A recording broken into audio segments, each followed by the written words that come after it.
Cars like the Suzuki Celerio make a lot of sense if you live in the city. The Celerio is small, powered by a frugal petrol engine, and is cheap to buy and run. So if you rarely venture onto the motorway, it could suit you very well. It faces plenty of competition though, with rivals such as the Hyundai i10, Skoda Citigo and Volkswagen Up, proving that cheap doesn't have to be nasty. So the question is, has Suzuki done enough to make the Celerio stand out from the crowd? That's what we'll find out in this review.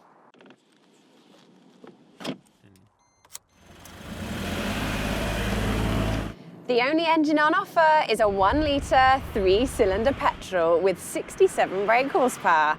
That might not sound like much, but for a car this small and light, it's enough, even on the motorway. You can also get a dual jet version of the engine, which automatically switches off in stationary traffic. There is a price premium for this though.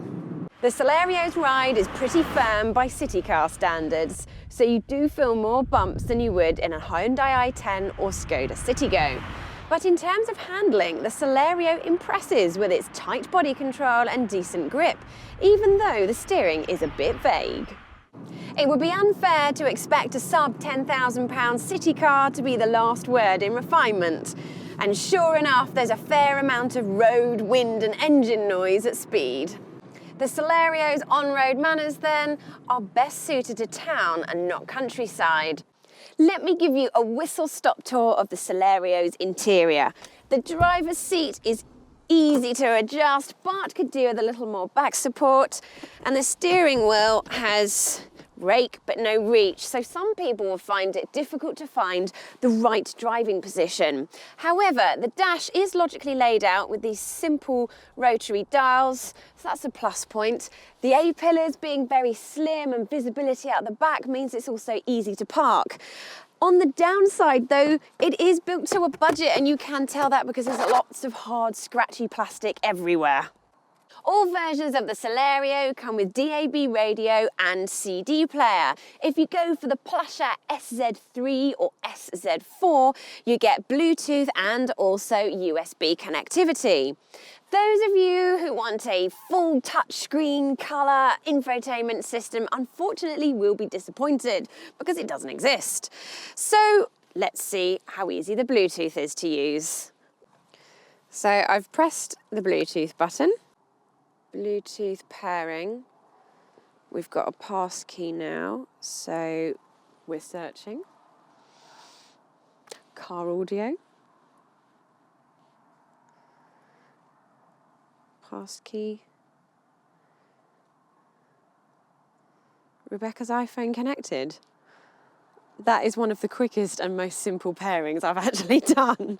I'm impressed, Suzuki.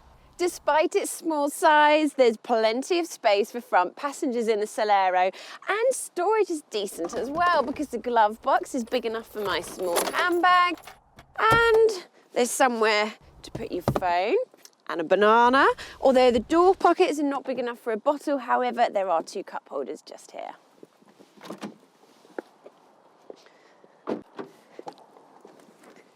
Move to the back and the Celerio can technically seat 3, but we wouldn't recommend it because it's quite narrow.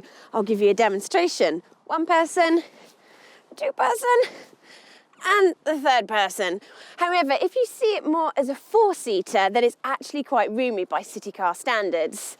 All Celerios come with split folding rear seats, which you won't actually need for a large shopping load or a couple of small suitcases. The Suzuki Celerio is one of the cheapest cars around, and all models emit less than 100 grams per kilometre of CO2, which will cost you the minimum in road tax. Our favourite version is the CZ3 because it gets you Bluetooth, aircon, remote central locking and USB connectivity. Don't expect much safety equipment for your money though. There's no option to add automatic emergency braking, and although it has 6 airbags, when tested in 2014 by Euro NCAP, it only scored 3 stars. Despite all that, if you're looking for a frugal, generously equipped, surprisingly spacious city car, the Suzuki Celerio should be on your shortlist. For more information about it, read our full online review at whatcar.com and never miss another video by hitting subscribe.